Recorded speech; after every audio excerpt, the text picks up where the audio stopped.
नमस्ते बच्चों, मैं हूँ नंदा सतीश कानेटकर, सीताराम सारड़ा विद्यालय अहमदनगर।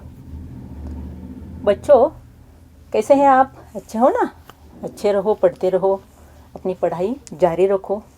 बच्चों हमने पिछली क्लास में 7वीं कक्षा के सुलभ भारती के हिंदी के क्लास में हमने देखा था दादी माँ की परिवार। यह जो कहानी है हमने शुरू की थी, है ना? तो यह जो कहानी है, हमारी कहानी पूरी नहीं हुई, तो हम यह कहानी फिर से पूरी करेंगे और बाद में उस पर जो स्वाध्याय है उसके बारे में हम आज देखने वाले हैं। तो जल्दी जल्दी अपनी कॉपी और किताब लेकर बैठ जाओ। तो अच्छी तरह से यह जो कहानी है हम फिर से सुनेंगे और ज़रा कम शब्दों में मैं अब बताने वाली हूँ। तो आपकी जो यह कहानी है हमारी हो चुकी है लेकिन पूरी नहीं हुई है, इसीलिए। तो बच्चों हमने देखा है कि दादी माँ जो थी वह अकेली ही घर में रहती थी, है कि नहीं? निपट अकेली थी वह। तो उसके घर के सदस्य कौन कौन थे? तो एक नीलू चिड़िया, है ना? तो दादी माँ अपने परिवार के जो सदस्य हैं उनके साथ अपने घर में अकेली ही रहती है, बड़ी खुश है। परिवार के सदस्य जो है उसमें है एक चिड़िया है जिसका नाम है नीलू, और उसके 2 बच्चे जो है इनका नाम है क्या है? नीलू के बच्चों का नाम है जो टीनू और मीनू, है ना? और कौन है उसकी संगिनी? तो और है चिंकी चूहिया, और चिंकी चूहिया के 2 और बच्चे हैं जिसका नाम है चुस्कू और मुस्कू।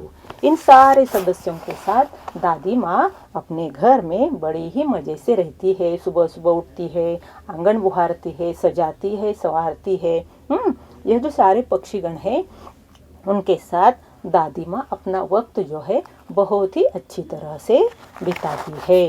तो यह जो दादी माँ है इन बच्चों को हमेशा प्यार भरी बातें सिखाती है।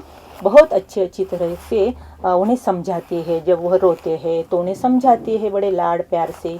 हमेशा वह क्या करती है दादी माँ उन्हें समझाती है, तो उसी वक्त वह क्या कहती है, जब आपस में 2 चुस्कू मुस्कू टीनू और मीनू लड़ने झगड़ने लगते हैं तो दादी माँ उन्हें कहती है, बच्चों लड़ना झगड़ना नहीं है, तो क्या करना है, ये झगड़े टंटों में मत पड़ो।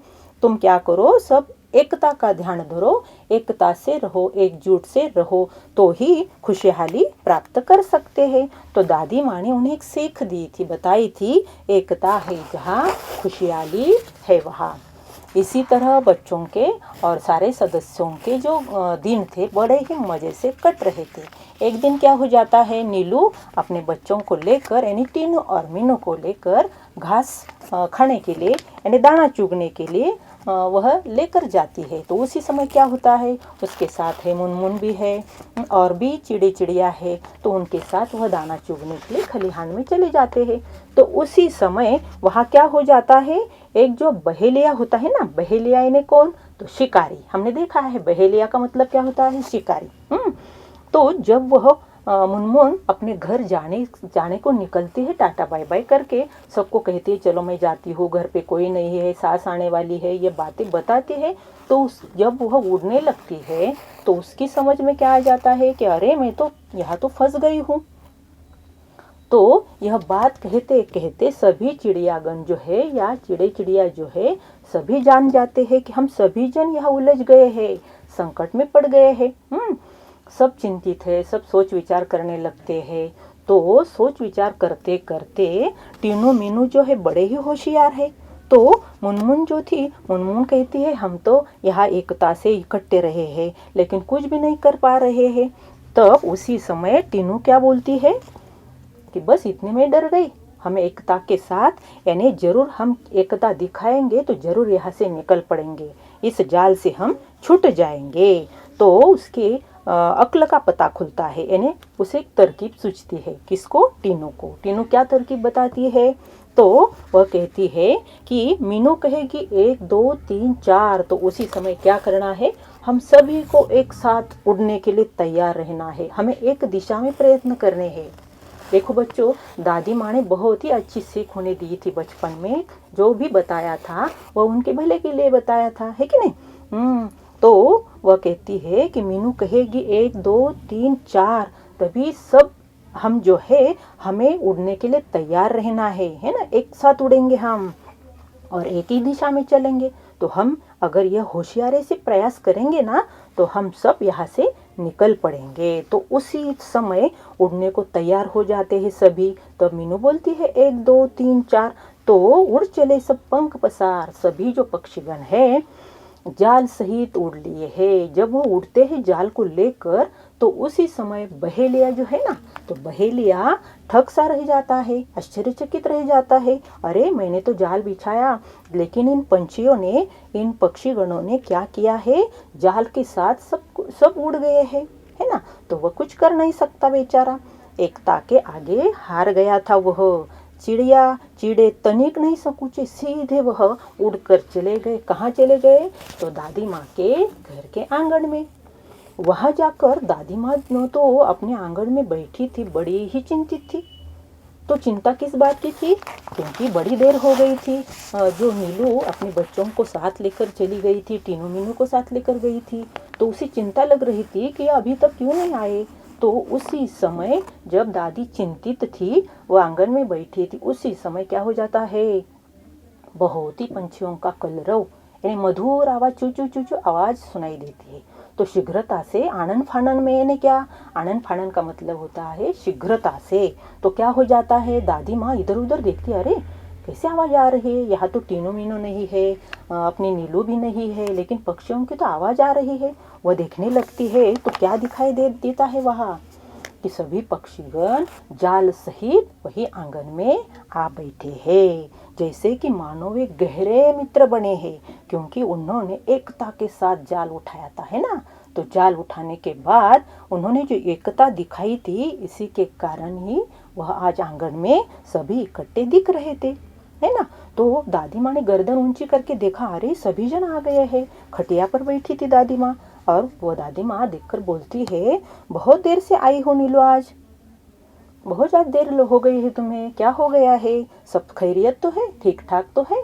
इसी प्रकार दादी माँ क्या करती है, नीलू को पूछती है। तो नीलू कहे सभी बातें नीलू बताती है कि क्या क्या हुआ वहाँ, वो सभी के सभी इस जाल में कैसे फंस गए हैं। तो नीलू ने अपना सारा हाल सुनाया, दादी माँ को सब बतलाया भी, है ना। तो यो पहुँची पंछियों की टोली। इस प्रकार दादी माँ हंसकर बोली, अरे टीनू मीनू तो बहुत ही होशियार है। दादी माँ के समझ में आया कि टीनू मीनू ने ही अपनी समझदारी से काम लिया है और उन्होंने ही अपने अक्ल की बात कही है। तो इसी कारण सभी को यह युक्ति सूझी है और सभी के सभी बच गए हैं। तो दादी माँ कहती है, टीनू मीनू तो है समझदार, तभी तो क्या खबरदार सभी को उन्होंने जान बचाई है तुम्हारी सभी की, तो अच्छी बात हुई है। तो वहाँ नीलू कहती है, सच है जान हमारी बची है, पर अब भी है जाल में हम फंसे हुए, अभी तक तो हम जाल से बाहर नहीं निकले हैं, हम तो जाल में ही फंसे हुए हैं। तनिक हमें संभालो दादी माँ, इससे हमें क्या करो, बाहर निकालो। दादी माँ मुस्काती है और उन्हें राज की बात बताती है। दादी माँ यही भी एकता की गोली उन्हें दिखाती है या कहती है। तो दादी माँ कहती है कि काम करेगी एकता की गोली। दादी माँ कहती है, बच्चों उसी में ही शक्ति है, एकता में ही शक्ति है, यही बचने की युक्ति है और वही तुम्हें बचाने वाली है, जाल से मुक्त भी कराएगी। तो नीलू बोली, कैसे दादी माँ, ये हम एक है पर क्या करें, बच जाए तो ऐसा जतन करे। तो दादी माँ फिर से उन्हें समझाती है कि फिर से एकता का पाठ पढ़ाती है दादी माँ। दादी माँ क्या कहती है, एकता सिर्फ पंछियों में ही नहीं होनी चाहिए, सभी में होनी चाहिए, जो भी जीव मात्र है उन सभी में एकता होनी चाहिए। तो यह बात हमेशा आपको ध्यान में रखनी है कि एकता सभी में रहनी चाहिए। एक और एक जो होते हैं 11 होते हैं, एक और एक 11, इसका मतलब क्या है, यह क्या है, कहावत है। क्या आई है यह कहावत कि एक और एक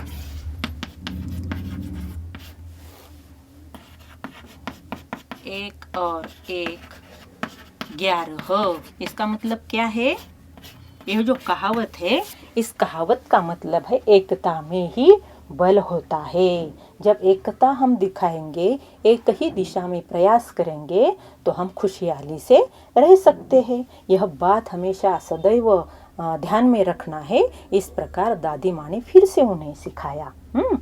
किसी भी तरह की झिझक मत करो। तुम्हें अब क्या करना है, तुम सभी जो पक्षी एकता दिखाकर यहाँ चले आए हो, लेकिन इस जाल से बाहर तुम्हें आना है। तो तुम्हें क्या करना है, चिंकी से तनिक याचना करो। चिंकी यह जो कौन है, दादी माँ की यहाँ की चूहिया है, जो कि दादी माँ की संगिनी है। इसके 2 बच्चे हैं, चुस्कू और मुस्कू। तुम्हें तो मालूम है ना, हमने कहानी देखी है। तो चुस्कू, मुस्कू और चिंकी चूहिया वहाँ रहते हैं। तो दादी माँ नीलू से कहती है कि नीलू, अब तुम तनिक भी झिझक मत करो, शंका मन में मत लो। क्या करो, चिंकी से जाकर याचना करो, प्रार्थना करो, विनती करो कि वह तुम्हें इस बंधन से बचा ले। चिंकी को जाकर क्या करो, तुम याचना करो, चिंकी को कहो, और जब उसे तुम कहोगी तो वह क्या करेगी, जाल काटकर तुम्हें जल्द से जल्द बाहर ले आएगी। टीनू मीनू ने कहा, हम आज़ाद हो रहे हैं। हाँ, तो क्या हो जाता है उसी समय, यह जो चिंकी चूहिया है अपने 2 बच्चों के साथ, चुस्कू और मुस्कू को भी जब उसे मालूम होता है, जब उसे नीलू कहती है कि हमें यहाँ से तनिक बचा लो, तो उसी समय चिंकी चूहिया और कौन, चुस्कू और मुस्कू क्या करते हैं, तीनों भी यहाँ आते हैं और जाल काटते हैं। और जाल काटने के बाद वह बाहर आ जाते हैं। टीनू मीनू ने कहा कि हम आज़ाद हो रहे हैं।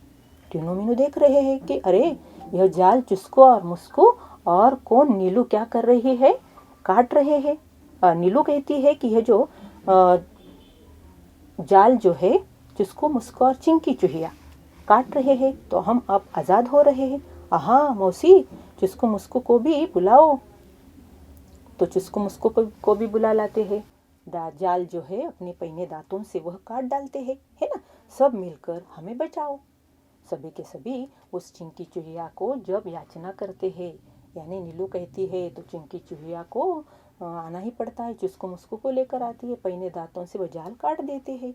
यही बात नीलू ने उनकी जाकर कहने के बाद वह आ जाते हैं और भेद किया किसी से भी नहीं।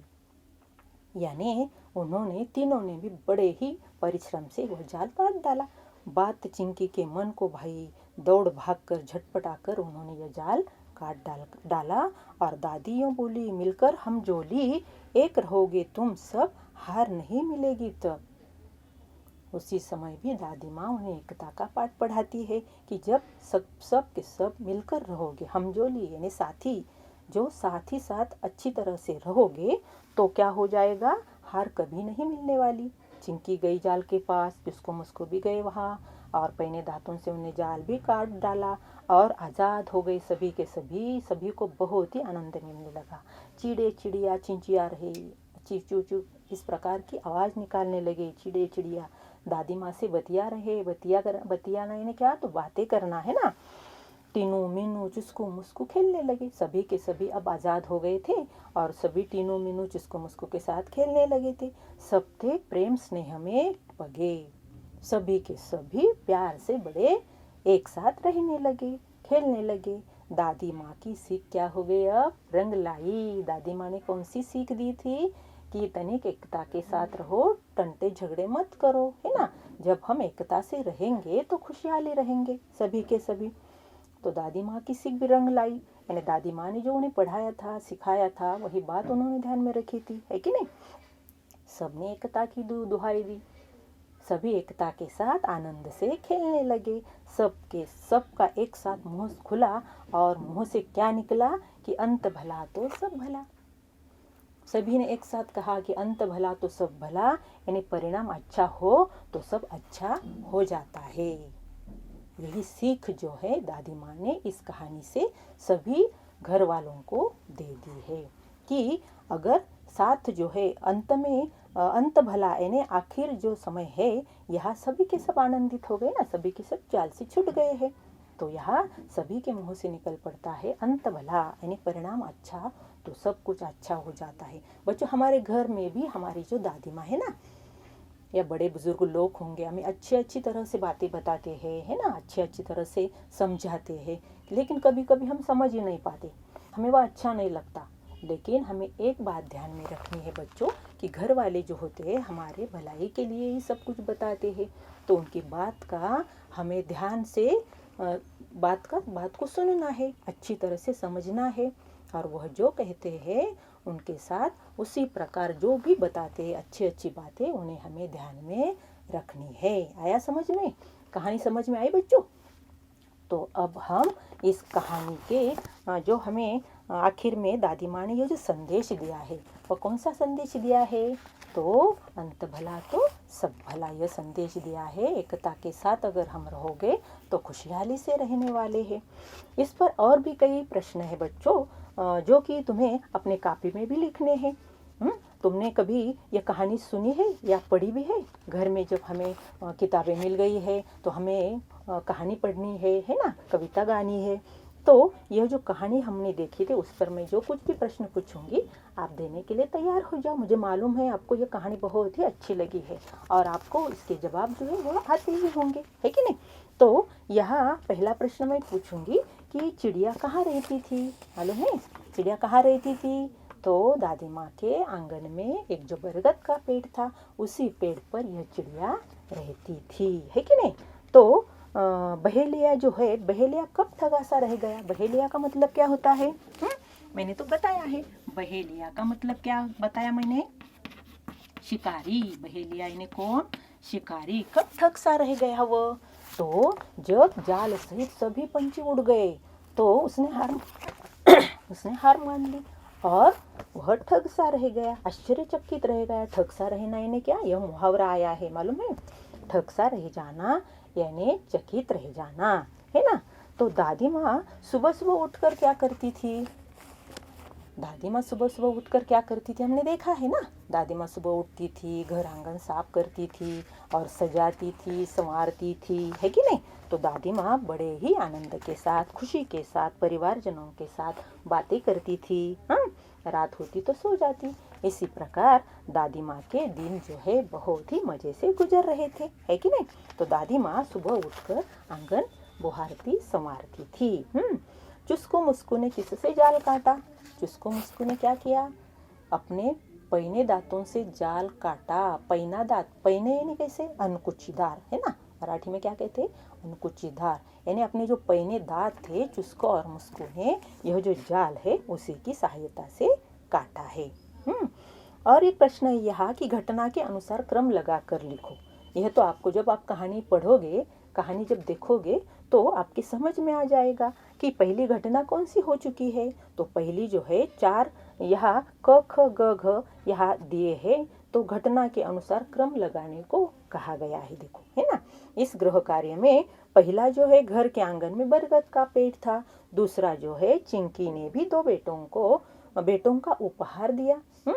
तीसरा जो है तीनों मीनू चुस्को मुस्को खेलने लगे। और चौथा जो है एक साथ उड़ने को रहेंगे तैयार। इस प्रकार घटनाक्रम लगाकर अपने कॉपी में लिखना है। तो और एक बच्चों यहाँ व्याकरण का भाग जो है तुम्हें आया है भाषा की ओर में। भाषा की ओर में क्या पूछा है तुम्हें कि निम्नलिखित शब्दों के वचन बदलकर वाक्य में प्रयोग करके लिखो, है कि नहीं? वचन, यह जो वचन है आपने 5वीं 6वीं में भी सीखा होगा। तो वचन किसे कहते हैं बच्चों? तो यहाँ शब्द के जिस रूप से संज्ञा की संख्या का बोध होता है उसे कहा जाता है वचन। यानी यह जो व्याकरण का जो भाग है थोड़ा सा यहाँ आया हुआ है। तो यहाँ वचन के जो प्रकार है, यह प्रकार के बारे में हम देखेंगे कि वचन यानी वचन किसे कहा जाता है। तो हमारा यह जो पाठ, ये जो कहानी है ये समाप्त हो गई है ना? तो इसका स्वाध्याय भी हमने देखा है और अभी हम उस पर जो व्याकरण है वचन, इसके बारे में हम अब देखेंगे। बच्चों देखो, तुम्हारे इस पाठ्य पुस्तक में वचन के बारे में आपको एक प्रश्न पूछा है, भाषा की ओर में है। तो निम्नलिखित शब्दों के वचन बदलकर वाक्य में प्रयोग करके लिखो, इस प्रकार का प्रश्न आया हुआ है। तो आज हम वचन के बारे में भी देखने वाले हैं। तो वचन किसे कहते हैं? तो शब्द के जिस रूप से संज्ञा की संख्या का बोध होता है उसे वचन कहा जाता है। संज्ञा यानी क्या? तो नाम, है कि नहीं? जिसे हिंदी में संज्ञा शब्द लिखा जाता है, लेकिन कहते क्या है? संज्ञा कहते हैं। यह ध्यान में रखना है। तो वचन किसे कहते हैं? शब्द के जिस रूप से संज्ञा की संख्या का बोध होता है उसे वचन कहते हैं। तो ये जो वचन है, ये वचन दो प्रकार के होते हैं। तो दो प्रकार कौन से हैं? पहला है एक वचन। तो एक वचन किसे कहा जाता है? तो इसमें क्या होता है कि किसी एक वस्तु, व्यक्ति या किसी स्थान का बोध होता है। एक वस्तु, व्यक्ति या स्थान के बारे में बोध कराने वाला जो शब्द होता है उसे एक वचन कहा जाता है। आया ध्यान में? तो किसी भी एक वस्तु हो, व्यक्ति हो या स्थान हो, इसके बारे में यहाँ जो बोध होता है, तो बोध कराने वाला जो शब्द होता है उसे कहा जाता है एक वचन। तो इसका उदाहरण क्या लेंगे हम? जैसे कि कलम है ना, जैसे यानी उदाहरणार्थ जैसे कलम, जैसे नदी और पुस्तक, यानी एक ही वस्तु का इसमें बोध होता है। तो क्या बताया मैंने कि कलम, नदी, पुस्तक, आँख, इस प्रकार बहुत सारे शब्द होते हैं। जैसे लड़का, एक ही लड़का या एक ही लड़की, लड़की, लड़का, है ना। यह जो शब्द है, यह शब्द है एक ही व्यक्ति का जो बोध होता है या वस्तु का बोध होता है या स्थल का, या क्या कहते हैं हम, स्थान का बोध होता है, इसे कहते हैं एक वचन। यह हो गया वचन का पहला प्रकार, एक वचन। हाँ, तो इसके जैसे बहुत सारे एक वचन आप ढूंढकर लिख सकते हैं। तो वचन का दूसरा जो प्रकार है वह कौन सा है? बहुवचन। क्या कहा जाता है? क्या उसे? बहुवचन या अनेक वचन। एक से ज्यादा होते हैं ना, तो यहाँ अनेक व्यक्ति या अनेक वस्तु या अनेक क्या होता है, स्थानों का बोध कराने वाला शब्द होता है। जैसे कि हमने पहले लिखा है नदी, पुस्तक, यानी इसमें भी एक से ज्यादा होते हैं, यानी अनेक होते हैं, इसीलिए इसे क्या कहा जाता है? बहुवचन कहा जाता है। यही बात ध्यान में रखनी है। तो वचन के दो प्रकार कौन से हैं? पहला है एक वचन और दूसरा है बहुवचन, या उसे ही अनेक वचन कहा जाता है। जैसे कि नदी, तो नदी का अनेक वचन क्या हुआ? क्या बहुवचन क्या हुआ? नदियाँ, है ना। जैसे कि पुस्तकें,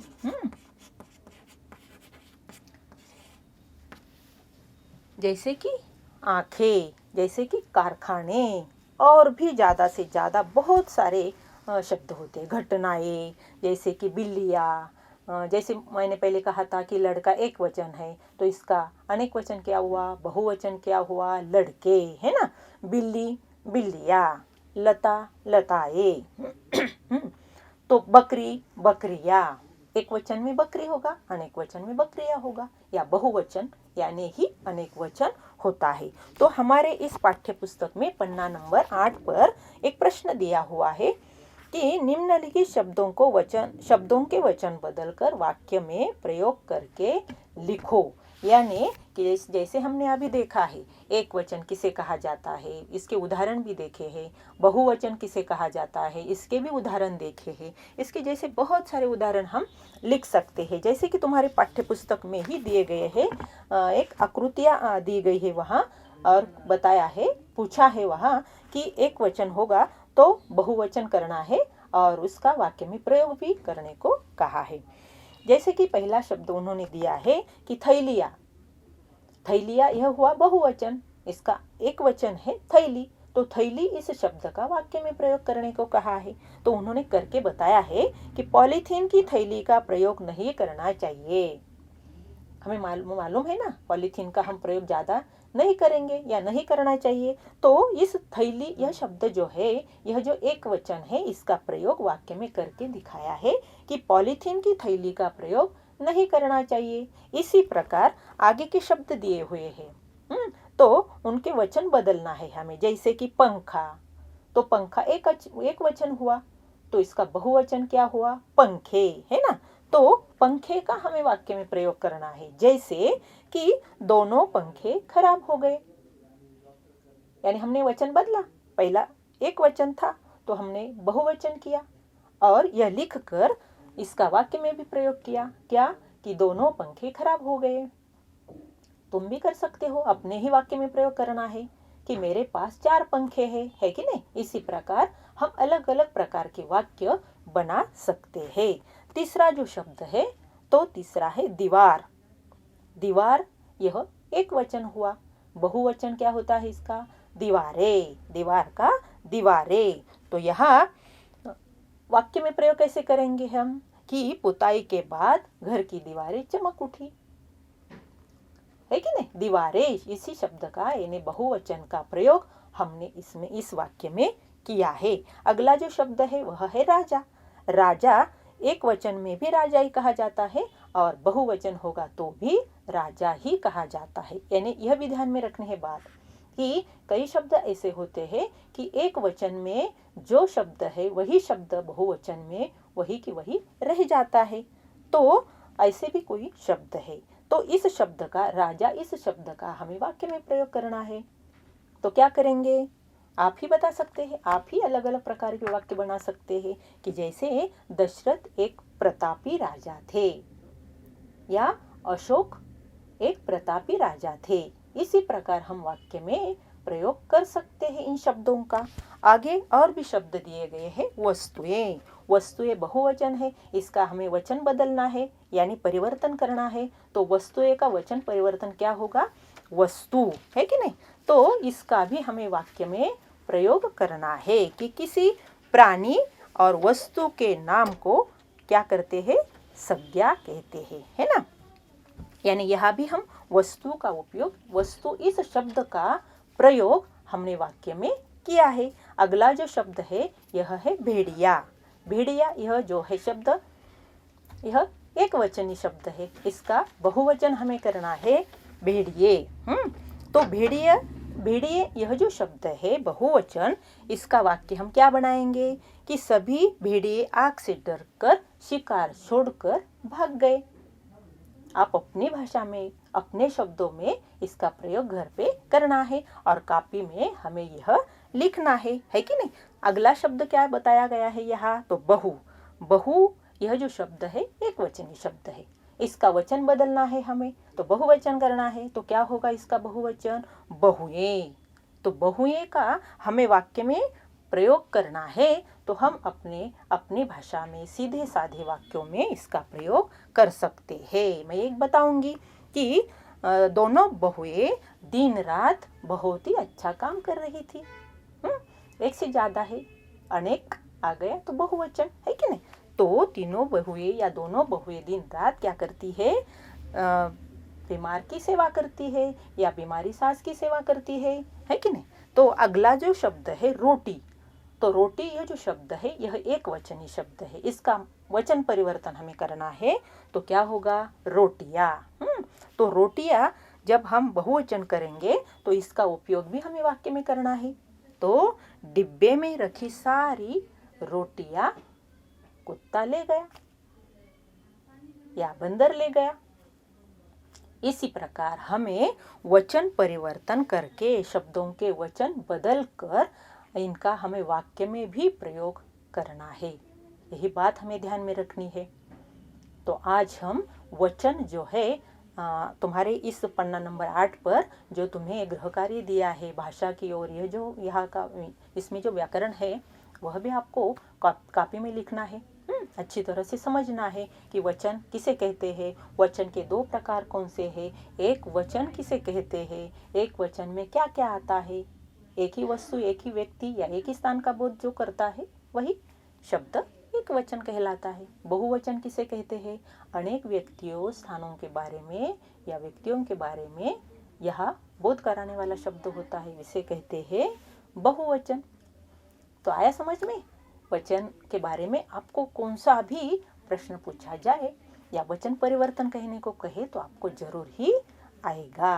और अच्छी तरह से यह बात हमारे पक्की ध्यान में रखनी है और अच्छी तरह से हमें अंक भी प्राप्त करने हैं। यानी हमें भाषा के बारे में जानना है, अच्छी तरह से समझना है और फिर हमारे जीवन में इसका उपयोग भी करना है। तो आया समझ में बच्चों? हमने अभी अभी हमारी कहानी भी पूरी की है। वहाँ जो सीख दी है कहानी से जो सीख मिली है यह भी समझ लिया है और इस पर का जो स्वाध्याय है, गृह कार्य जो है, यही हमने सब इस पर बहुत ही अच्छी तरह से विचार विमर्श भी किया है। तो बच्चों, घर पे रहो, सुरक्षित रहो और अच्छी तरह से अपनी पढ़ाई जारी रखो। अगला पाठ में हम अगली क्लास में ज़रूर मिलेंगे। धन्यवाद।